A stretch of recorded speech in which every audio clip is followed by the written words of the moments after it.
Bien, dans le Seigneur, je vous salue dans le précieux nom de notre Seigneur Jésus-Christ. C'est la bienvenue sur cette chaîne, l'unique véritable Dieu, où je partage la parole vivante, la parole efficace, la parole créative, celle qui était au commencement. Au commencement était la parole. La parole était avec Dieu, la parole était. Je souhaiterais aider chacun de nous à se rapprocher de Dieu afin de développer une relation d'intimité avec Dieu. Et oui, bien, mes frères et sœurs en Christ, connecter l'univers véritable Dieu, c'est de s'édifier via la parole. Il est écrit dans Matthieu 4, l'homme ne vivra pas seulement de pain, mais de toute parole qui sort de la bouche de l'Éternel. Connecter l'univers véritable Dieu, c'est de partager. Je connecte cette chaîne pour partager la parole de Dieu. Et je vous prie, bien mes frères et sœurs, après vous être édifiés, de partager autour de vous afin d'aider à l'éducation des autres. Connecter l'univers véritable Dieu, bien mes frères et sœurs en Christ, c'est de grandir spirituellement. Deux possibilités s'offrent à vous. La première, c'est de s'abonner via YouTube sur l'univers véritable Dieu ou encore sur Facebook, Bat Divine Family. De la sorte, vous allez recevoir la parole de Dieu. Il y aurait plus de joie au ciel, juste pour un seul pécheur qui se repent. Pour 99 justes qui n'ont pas besoin de repentance. Et oui, bien mes frères et sœurs en Christ, je vous invite donc à vous joindre à moi afin qu'ensemble nous partagions au maximum la parole de Dieu. Et sur ce, plusieurs personnes vont se repentir et se convertir. La parole touchera les vies, elle changera les vies. Bien-aimés dans le Seigneur, passons en prière. Dieu de grâce, de bonté, Dieu d'amour, de miséricorde, Alpha, Oméga, je viens te bénir ce matin, t'élever, t'honorer, t'élever, t'acclamer, célébrer ta grandeur parce que tu es Dieu. Merci pour ce nouveau matin, pour ce nouveau jour. Merci pour la santé divine, la protection divine, la sécurité divine. Comptez parmi les vivants, Père, nous te sommes infiniment reconnaissants. Esprit Saint, viens sanctifier les lieux, dresse autour de moi un mur de feu afin d'éloigner toute influence négative qui pourrait nuire à ma prière. Arrange, sécurise-la, conduis-la afin qu'elle parvienne agréablement aux oreilles de mon Dieu. Merci, Saint-Esprit. Père, je te dis merci pour ce moment précieux et précieux que tu me donnes de venir honorer à ce rendez-vous, partager ta parole, qu'elle touche, change les vies, qu'elle transforme, sauve les vies, illumine les cœurs, tu sais le faire. L'honneur, la gloire et l'adoration te reviennent pour les siècles des siècles. Au nom puissant de Jésus-Christ, je t'ai prié. Amen. Oui, frères et sœurs en Christ, nous allons poursuivre par la lecture de 1 Corinthiens 15 à partir du verset 12. Là, il est écrit, Or, si l'on prêche que Christ est ressuscité des morts, comment quelques-uns parmi vous disent-ils qu'il n'y a point de résurrection des morts? S'il n'y a point de résurrection des morts, Christ non plus n'est pas ressuscité. Et si Christ n'est pas ressuscité, notre prédication est vaine et notre foi aussi est vaine. Il se trouve que nous sommes de faux témoins à l'égard de Dieu, puisque nous avons témoigné contre Dieu qu'il a ressuscité Christ, tandis qu'il n'aurait pas ressuscité si les morts ne ressuscitent point. Car si les morts ne ressuscitent point, Christ non plus n'est pas ressuscité. Et si Christ n'est pas ressuscité, votre foi est vaine. Vous êtes encore dans vos péchés. Et par conséquent, aussi ceux qui sont morts en Christ sont perdus. Et si dans cette vie seulement que nous espérons en Christ, nous sommes les plus malheureux de tous les hommes. Mais maintenant Christ est ressuscité des morts, il est les prémices de ceux qui sont morts. Frères et sœurs en Christ, aujourd'hui nous allons partager notre enseignement, la puissance de la résurrection. Permettez-moi d'aborder un point très important, c'est de mourir en soi et de naître en Christ via la repentance et la conversion. Nous étions de leur nombre, loin du Père, loin de la source, loin de notre premier amour. Par la grâce de Dieu, nous sommes repentis et convertis. Qu'en est-il de l'autre créature merveilleuse, admirable, unique, loin du Père, loin de la source, loin de notre premier amour? Par la grâce de Dieu, nous sommes repentis et convertis. Qu'en est-il de notre prochain? Oui, frères et sœurs, en Christ, notre prochain est loin du Père.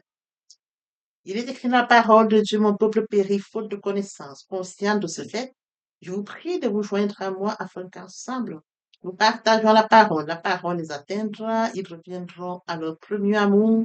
Via votre canal, ils vont se repentir et se convertir. De la sorte, frères et sœurs, nous allons inonder le ciel de fois et encore de fois. Je consacre la deuxième partie de mon enseignement à cela, où j'apporte plus de détails pour ce qui est de la repentance et la conversion, et je fais suivre la prière. La troisième partie fait suite à la deuxième. Les questions de la nouvelle vie. Les choses anciennes sont passées, voici toutes choses sont devenues nouvelles. Oui, frères et sœurs en Christ, je suis le point de vie, celui qui vient à moi n'aura jamais faim, celui qui croit en moi n'aura jamais soif. Parole du Seigneur. Frères et sœurs en Christ, revenons à notre enseignement de ce matin intitulé La puissance de la résurrection. Oui, frères et sœurs en Christ, un point très captivant retient notre attention ce matin, frères et sœurs en Christ. La puissance de la résurrection, frères et sœurs, est très significative. Sur ce, nous allons ressortir quelques points de cette puissance de la résurrection dans notre vie. Oui, frères et sœurs, nous avions déjà lu 1 Corinthiens 15 du verset 12 jusqu'au verset 20. Alors, plusieurs points en découleront de l'enseignement de ce jour, et ces points nous permettront, frères et sœurs en Christ, de comprendre ce qu'il en est réellement de la puissance de la résurrection. Alors, comme premier point, frères et sœurs en Christ, notre foi est solide car elle repose sur un fait historique. Le fait historique est la résurrection de Jésus-Christ. Oui, frères et sœurs en Christ dans le Seigneur, comme mentionné dans 1 Corinthiens 15 à partir du 12, si l'on prêche que Christ est ressuscité des morts, comment quelques-uns parmi vous disent-ils qu'il n'y a point de résurrection? S'il n'y a point de résurrection des morts, Christ non plus n'est pas ressuscité. Et si Christ n'est pas ressuscité, notre prédication est vaine et notre foi aussi est vaine. Je voudrais que nous comprenions ce matin que Christ est réellement ressuscité. Jésus-Christ est réellement ressuscité. Sa résurrection porte sur le centre de l'évangile. Oui, frères et sœurs en Christ, il est réellement ressuscité. La résurrection est notre victoire sur la mort et nous garantit notre propre résurrection. Frères et sœurs en Christ, la résurrection de Christ est une garantie de la valeur, de la promesse, de sa capacité à tenir. Nous n'avons plus qu'à prendre au mot. Oui, Christ est réellement ressuscité. Il est réellement ressuscité. Et nous pouvons bien évidemment le lire dans 1 Corinthiens 15, 20. Mais maintenant, Christ est ressuscité des morts. Il est les prémices de ceux qui sont morts. Notre Seigneur est ressuscité. Il est les prémices. Il est le premier. Il a été le premier à ressusciter pour ne plus mourir. Il est le précurseur de ce qui garantit notre propre résurrection pour la vie éternelle. Nous allons poursuivre dans la même lancée, frères et sœurs en Christ, la signification pour l'humanité aux frères et sœurs en Christ des effets de la résurrection de Christ dans notre vie.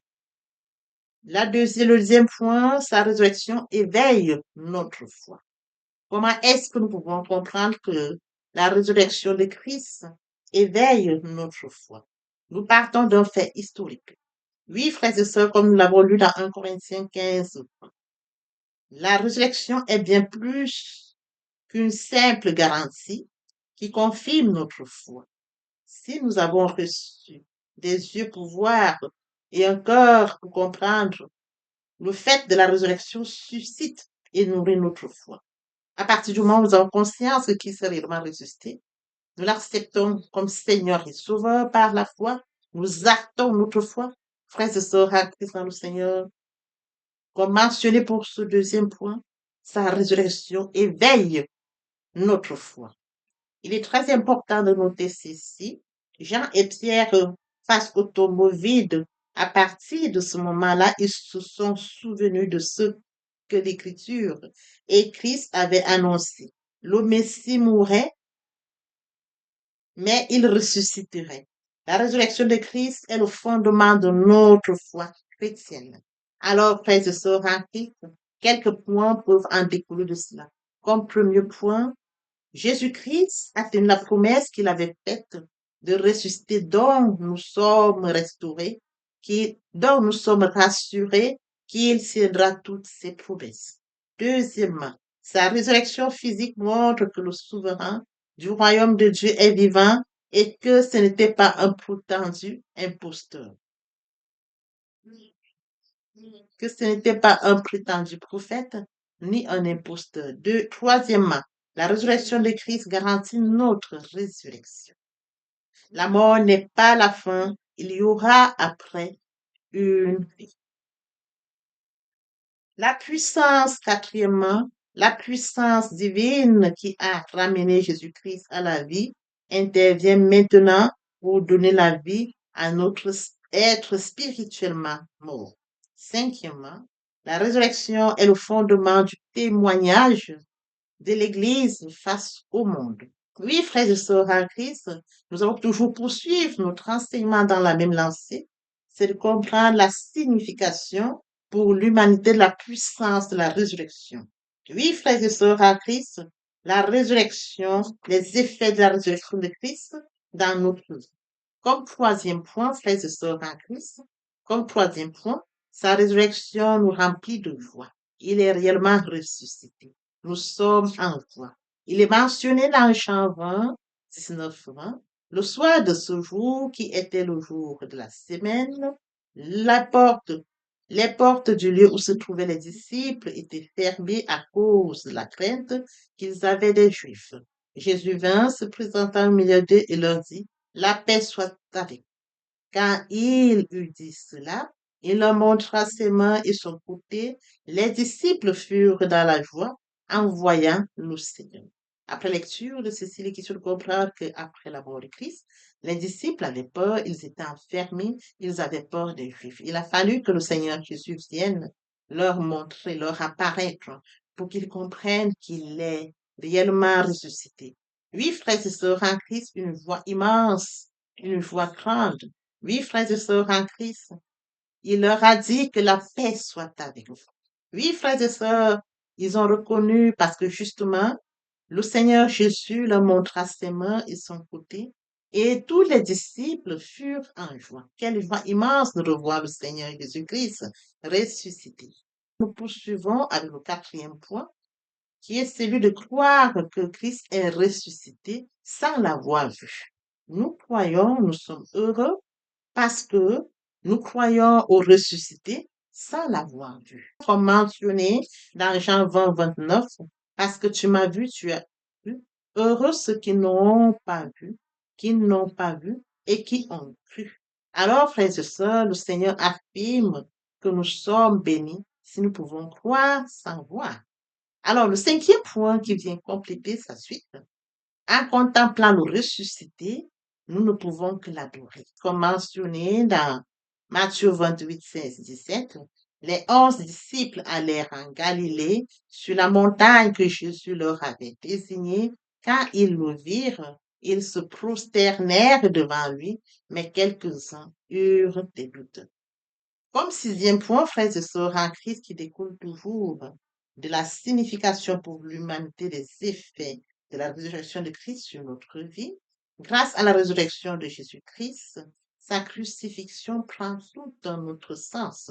Elle est notre délivrance. Comme mentionné dans Luc 24, 21, 26, nous espérions que ce serait lui qui délivrerait Israël.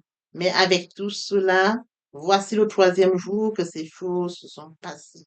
Il est vrai que quelques femmes d'entre nous nous ont fort étonnés s'étant rendues le grand matin au sépulcre et n'ayant pas trouvé son corps. Elles sont venues dire que les anges leur sont apparus et ont annoncé qu'il est vivant. Quelques-uns de ceux qui étaient avec nous sont allés au sépulcre. Ils ont trouvé les choses comme les femmes l'avaient dit, mais lui, ils ne l'ont point vu. Alors Jésus leur dit, ô homme sans intelligence, et dont le cœur est lent à croire tout ce qu'ont dit les prophètes. Ne fallait-il pas que le Christ souffrit ces choses et qu'il entrât dans sa gloire? Oui, frères et sœurs, il est vraiment ressuscité. Les femmes sont allées et ont constaté qu'il est vraiment ressuscité. Oui, frères et sœurs en Christ, après que les femmes soient venues leur informer, quelques-uns de ceux qui étaient avec eux sont allés au sépulcre et ont trouvé des choses comme les femmes l'avaient mentionné. Frères et sœurs en Christ, en poursuivant dans la même lancée, le neuvième point, depuis la droite de Dieu, il sied, il règne. Le ressuscité a répandu l'Esprit Saint sur nous. Il a dit, je ne vous laisserai pas seul, je vous enverrai le Saint-Esprit. Il règne à la gloire du Père. Oui, frères et sœurs, il intercède en notre faveur. Comme mentionné dans Acte 2, 32, 33, c'est ce Jésus que Dieu a ressuscité, nous en sommes tous témoins. Élevé par la droite de Dieu, il a reçu le Père, il a reçu du Père le Saint-Esprit qui avait été promis, il a répandu comme vous le voyez et l'entendez. La promesse qu'il avait faite, il a tenu à sa promesse. Oui, frères et sœurs en Christ, il est réellement ressuscité. Il est monté au ciel. Il siège à la gloire de Dieu. Il intercède en notre faveur. Je ne vous laisserai pas seul. Je vous enverrai le Saint-Esprit. Je vous envoyer le Saint-Esprit. Lorsque nous poursuivons dans la même lancée, frères et sœurs, la puissance de la résurrection, oui, frères et sœurs en Christ, cette puissance est significative pour l'humanité et ses effets dans notre vie. Comme dixième point, le ressuscité intercède pour nous. Frères et sœurs, comme mentionné dans Romains 8, 32, 33, 34. Lui qui n'a point épargné son propre fils, mais qui l'a livré pour nous, comment ne nous a-t-il pas aussi ne nous donnera-t-il pas aussi toutes choses? Qui accusera les élus de Dieu? C'est Dieu qui justifie. Qui les condamnera? Christ est mort, bien plus, il est ressuscité. Il siège à la droite du Père. Il est à la droite du Père. Il intercède en notre faveur. Assis à la droite du Père, frères et sœurs en Christ, nous sommes acquittés avec Christ. Jésus-Christ plaide pour nous. Oui, frères et sœurs, il est question de comprendre que Jésus-Christ plaide pour nous, assis à la droite du Père nous a acquittés et nous a délivrés de notre péché et de notre culpabilité. Oui, frères et sœurs en Christ, il est notre avocat, se tient à la droite du Père et défend notre quête, notre cause. Quel amour! Lorsque nous poussons dans la poursuite de notre enseignement de ce matin, le prochain point porte sur un point très important. Nous ne créons plus les puissances du mal, car le ressuscité les a vaincus. Il a vaincu la mort. Il est passé de la mort à la vie. Quelle victoire! Comme mentionné dans Éphésiens 1, 19, 22, et qu'elle est envers nous qui croyons l'infinie grandeur de sa puissance, se manifestant avec efficacité en vertu de sa force. Il a déployé en Christ, en le ressuscitant des morts, en le faisant asseoir à sa droite dans les lieux célestes, au-dessus de toute domination, de toute autorité, de toute puissance, de toute dignité et de tout nom qui ne peut se nommer non seulement dans le siècle présent, mais encore dans le siècle à venir. Voyez-vous, Christ est mort. Il a dominé les dominations, les autorités, les puissances. Il est assis à la droite du Père. Et son nom unique, aucun autre nom ne peut être comparé. Oui, frères et sœurs en Christ, et son nom ne peut se nommer non seulement dans le siècle présent, mais dans le siècle à venir. Frères et sœurs, la puissance de la résurrection de Christ. Oui, frères et sœurs en Christ, nous ne craignons plus les puissances du mal, car le ressuscité les a vaincus. Comme prochain point, le ressuscité est le chef de l'Église, qui est son corps. Éphésiens 1, 22, 23, il a tout mis sous ses pieds, il a donné pour chef suprême à l'Église, qui est son corps. La plénitude, c'est lui qui remplit tout en tous. Il est question de comprendre que Dieu a tout placé sous ses pieds et que Christ domine toutes choses. C'est de comprendre qu'il a donné pour chef de l'Église son corps, lui qui habite la plénitude de Dieu et qui remplit tous en tout. Ce point est celui de comprendre que nous sommes ressuscités avec Christ, nous siégeons avec lui dans le monde céleste. À partir du moment où nous avons accepté Jésus-Christ comme Seigneur et Sauveur, nous sommes ressuscités avec lui. Quel amour par notre union avec Christ. Nous sommes ressuscités avec lui. Éphésiens 2, 6. Il nous a ressuscités ensemble et nous a fait asseoir ensemble dans les lieux célestes en Jésus-Christ. Nous sommes assis ensemble dans les lieux célestes en Jésus-Christ. Frères et sœurs, en Christ, ces différents points que nous avions abordés sont très importants. Ils nous permettent de comprendre que Christ est réellement ressuscité. Oui, frères et sœurs, en Christ, comme l'annonçait, oui, Christ est réellement ressuscité. À partir du moment où nous acceptons Jésus-Christ comme Seigneur et Sauveur, nous actons la foi. Oui, frères et sœurs, en Christ, sa victoire est notre victoire. Sa domination est la nôtre. Sa puissance est la nôtre. Son autorité est la nôtre. Il a dit à Golgotha, tout est accompli. Père, pardonne-leur car ils ne savent pas ce qu'ils font. Si tout est accompli à Golgotha, la croix de la croix ne sera pas vaine. Après son accomplissement de Golgotha, il est ressuscité le troisième jour, comme mentionné dans les évangiles. Oui, Seigneur, oui, frères et sœurs, il vient, il nous promet le Saint-Esprit, il enverra le Saint-Esprit, il va s'asseoir à la droite du Père pour défendre notre cause, pour plaider en notre faveur. Il est notre avocat auprès du Père. Frères et sœurs en Christ, quel amour, l'amour de Christ, quel amour, il manifeste son amour. Oui, frères et sœurs en Christ, en reconnaissance de cet amour, nous devons à notre tour, frères et sœurs, reconnaître que Dieu a tant aimé le monde qu'il a donné son Fils unique afin que nous devons reconnaître que Dieu a tant aimé le monde qu'il a donné son Fils unique, afin que quiconque croise en lui ne périsse point, mais qu'il ait la vie éternelle. Oui, frères et sœurs en Christ, manifestons l'amour comme Christ l'a manifesté, manifestons l'amour autour de nous et encore plus.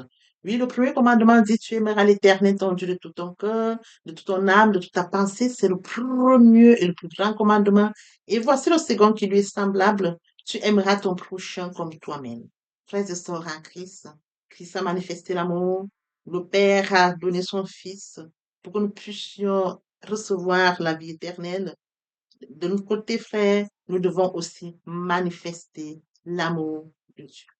Je t'aime. Papa, je t'aime. Oh, papa, je t'aime. Tu es mon. Frères et sœurs en Christ, après lecture de Jean 3:8, on nous explique brièvement comment, quand nous sommes nés de nouveau, ça se manifeste. C'est une illustration, bien mes frères et sœurs en Christ. Il est bien évidemment écrit au début, le vent souffle où il veut. Et on entend son bruit. Mais nul ne sait où il va, d'où il vient. C'est de la même manière pour tout homme qui est né en esprit. Tout homme qui accepte Jésus-Christ comme Seigneur. Tout homme qui vient vers le Seigneur Jésus-Christ dit, je t'accepte comme Seigneur et Sauveur.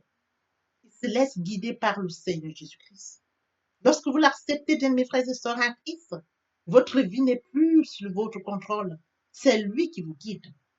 Vous n'avez plus le contrôle de votre vie. Vous sentez qu'on vous conduit comme le vent qui souffle.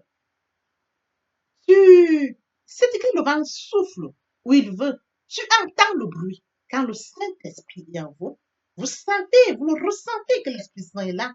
Mais c'est lui qui vous conduit. C'est lui qui vous guide. C'est lui qui vous oriente. Bien, mes frères et sœurs en Christ, après lecture de Jean 3:8, une illustration nous montre comment quand l'homme naît, quand un homme naît de nouveau, l'homme qui est né de nouveau se laisse conduire par le Saint-Esprit. C'est l'Esprit Saint qui le conduit. Il ressent la présence du Saint-Esprit. Il sait que le Saint-Esprit est présent en lui. Il n'a plus le contrôle, mais c'est le Saint-Esprit qui le guide. Comme mentionné ici, le vent souffle où il veut. Tu entends le bruit, mais tu ne sais d'où il vient, d'où il va. L'Esprit Saint s'installe. Il prend le contrôle, c'est écrit. Votre corps est le temple du Saint-Esprit. Et oui, bien mes frères et sœurs en Christ, c'est écrit. Votre corps est le temple du Saint-Esprit. L'Esprit Saint habite en vous. Il prend le total contrôle. Il vous guide. Il vous oriente. Il se manifeste en vous. Le Seigneur Jésus-Christ a dit, je ne vous laisserai pas seul. Je vous enverrai le consolateur, l'Esprit Saint. Quand il habite en vous, il a le total contrôle. Il se manifeste. Ce n'est plus vous qui prenez le contrôle, mais c'est le Saint-Esprit qui prend le contrôle. C'est lui qui vous guide. C'est lui qui vous oriente. Oui, bien, mes frères et sœurs, en Christ est assis à la droite du Père. Il intercède en notre faveur. Il ne nous a pas laissés seuls. Le Saint-Esprit qui est en nous prend la suite, prend la relève, nous conduit, nous guide, nous oriente, se manifeste au-dedans de nous. Et oui, bien mes frères et sœurs en Christ, il en est ainsi de tout homme qui est né en esprit. Poursuivons avec notre enseignement de ce jour. Et oui, bien mes frères et sœurs en Christ, il en est ainsi de tout homme qui est né en esprit. Poursuivons par la lecture de Actes 26, 8. Quoi vous semble-t-il incroyable que Dieu ressuscite les morts? Oui, bien mes frères et sœurs en Christ, Dieu a ressuscité son Fils Jésus-Christ. Il est ressuscité le troisième jour. Oui, bien mes frères et sœurs en Christ, nous sommes dans la gloire de Christ. Nous allons de gloire en gloire. Christ est mort sur le Golgotha et il est passé de la mort à la vie. Ce passage, nous en bénéficions. Avec lui, nous sommes assis à la droite du Père. C'est écrit. Bien mes frères et sœurs en Christ, nous devons être conscients que Dieu a tant aimé le monde qu'il a donné son Fils unique, afin que quiconque croit en lui ne périsse point, mais qu'il ait la vie éternelle. Oui, bien mes frères et sœurs, lorsque nous acceptons Jésus comme Seigneur et Sauveur, lorsque nous passons par la repentance et la conversion, nous passons à notre vie. Nous changeons le centre de gravité de notre vie. Nous tournons vers notre vie, vers le Seigneur Jésus-Christ. Nous laissons le contrôle de notre vie entre les mains du Seigneur Jésus-Christ. L'Esprit Saint prend le contrôle et se manifeste tel que mentionné dans Jean 3, 8. Le vent souffle où il veut et tu entends le bruit, mais tu ne sais d'où il vient ni d'où il va. Il en est ainsi de tout homme qui est né de l'Esprit. L'herbe sèche, la flotte tombe. Il en est ainsi de tout homme qui est né de l'Esprit. L'herbe sèche, la flotte tombe, mais la parole de Dieu demeure éternelle. Papa, je t'aime. Papa, je t'aime. Oh. Papa, je t'aime. Tu es mon papa. Papa, je t'aime. Papa, je t'aime. Oh. Papa, je t'aime. Tu es mon bien-aimé et mon Dieu. Et mon Dieu. Et mon Dieu. Oui, bien mes frères et sœurs en Christ, le moment est venu pour nous de poursuivre avec les deuxième et troisième parties de notre enseignement. Partie qui vient de compléter cette première pour notre édification. Se repentir, c'est regretter, c'est sans vouloir, c'est pleurer. La repentance est un changement d'attitude, se détourner de son mal pour se tourner vers Dieu. Venez, plaidons, dit le Seigneur, si vos péchés sont comme le cramoisi, ils deviendront blancs comme la neige. S'ils sont comme la pourpre, ils deviendront comme la laine. Se convertir, c'est le fait de déplacer le centre de gravité de ma vie ancienne vers mon Dieu. Se convertir, c'est de croire en Jésus-Christ. En un mot, nous pouvons dire que la conversion accompagne la repentance. Lorsque les cœurs se convertissent, le voile est ôté. Or, le Seigneur, c'est l'Esprit. Là où est l'Esprit du Seigneur, là est la liberté. Toutes les personnes qui ne se sont pas encore engagées à suivre le Seigneur, pour ceux qui se sont engagés, et qui auraient, pour ceux qui se sont engagés, et qui auraient abandonné quelque raison que ce soit, le moment est venu pour nous, bien mes frères et sœurs en Christ, de passer en prière via cette chanson. Miséricorde insondable, Dieu peut-il tout pardonner? Absoudra sidra coupable et mes péchés oubliés. Jésus, je viens à toi, tel que je suis, je viens à toi. Jésus, je viens à toi, tel que je suis, papa. Ah, répétez après moi la prière, Seigneur Jésus. Je m'engage à te suivre tes souffles. Je sais que tu es mort sur la croix de Golgotha. Le troisième jour, tu es ressuscité afin que je sois justifié. Merci, Père, pour l'œuvre de la foi. Merci pour l'amour que tu as manifesté au travers de ton Fils. Merci, Seigneur, pour le salut de mon âme. Merci pour avoir sauvé mon âme. Amen. Notre Père Céleste, merci pour les âmes précieuses. Merci pour l'engagement que tu leur donnes. Mon Dieu, mon roi, je te prie de veiller pour lui afin qu'il y reste. Dieu qui sait faire, qui peut faire, je laisse entre tes mains. L'honneur, la gloire, l'adoration te reviennent pour les siècles des siècles. Au nom puissant de Jésus-Christ, je t'ai prié. Amen. Oui, bien, mes frères et sœurs, en Christ dans le Seigneur, après s'être sincèrement repenti et converti, il faut y rester, il faut y demeurer. Comment le faire? Premièrement, invoquer le Saint-Esprit. L'Esprit Saint prendra contrôle durant la méditation. Poursuivre la lecture du verset ou du texte qui servira d'appui durant la méditation. Matthieu 4, 4, l'homme ne vivra pas seulement de pain, mais de toute parole qui sort de la bouche de l'Éternel. Méditer la parole, c'est l'approfondir, c'est la mûrir, c'est aller en réflexion profonde. Ce livre de la loi ne s'éloigne point de toi. Médite-le jour et nuit. Que ce livre de la loi ne s'éloigne point de toi. Médite-le jour et nuit. Après avoir médité la parole, nous devons recevoir la parole. Recevoir la parole via la foi. La foi est une ferme assurance des choses qu'on espère, une démonstration de celles qu'on ne voit pas. La foi vient de ce qu'on entend. Ce qu'on entend vient de la parole de Dieu, de par conséquent. La foi vient de la parole de Dieu. Recevoir la parole via l'obéissance. L'obéissance veut mieux que le sacrifice. Et l'observation de sa parole vaut mieux que la reste rébellion. Après cela, bien aimé, il faut mettre en pratique la parole. On donne tout ce qu'on reçoit. Et oui, bien, nous observons toutes ces étapes, nous devons toujours grandir spirituellement, en gardant une relation d'intimité avec Dieu. Que l'Éternel Dieu vous bénisse ainsi vos familles respectives. À très bientôt. Amen.